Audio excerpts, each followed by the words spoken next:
आंब्याच्या झाडाला ना असे भरपूर आंबे लागलेले आहेत।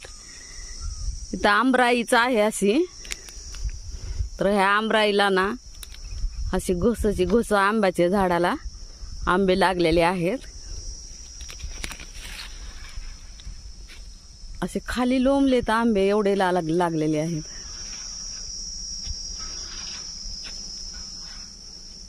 तिकडं बघ, चाल तिकडं आंबेच आंबे।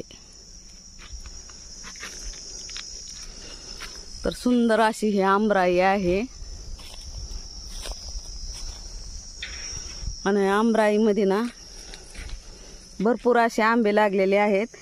हा आंबा एवढा गोड आहे ना, एकदा जर खाल्ला तर बार बार हा आंबा खाऊ वाटतं, एवढा गोड आंबा आहे। ह्या आंब्याचं नाव केशर आंबा आहे। तर असं आंब्याचे झाड एकदा तरी कंपनीला दिलेले आहेत लोणचं बनवण्यासाठी, हिरवेच काही नेलेले आहेत कंपनीने। तर आता हे आणखी एवढे राहिलेले आहेत। बागायतदार येऊ घेऊन जात आहेत हे आंबे। खूप सुंदर आंबे आहेत।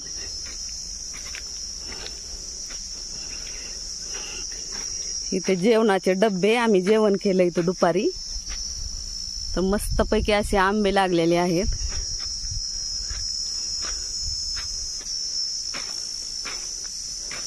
तिकडं मिरच्या आहेत, इकडे आंब्याचे झाड, म्हणजे पूर्ण जिकडं बघचाल तिकडे आंब्याची झाड आहेत आणि ह्या झाडाला आंबेच आंबे लागलेले आहेत।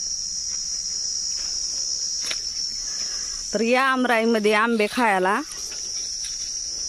आमराईमधल्या आंब्याची ना चव वेगळीच असते। एवढे भारी लागतात ना, पाड बनतात आणि खाली पडतात। काही काही तर पाखरं भरपूर अशी खाऊन जाते। तर अशी सुंदर ही आमराई आंब्याच्या झाडानं भरून गेलेली आहे। सुंदर वरी पाड पण आहेत, मस्त गोड गोड आंबा आहे हा।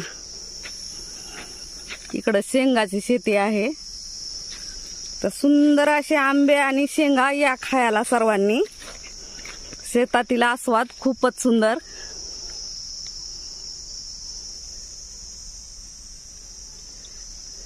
घरून जर शेतात आलं ना तर घरचा सर्व थकवा जातो आणि एकदम शेतामध्ये टेन्शन फ्री राहतं माणूस।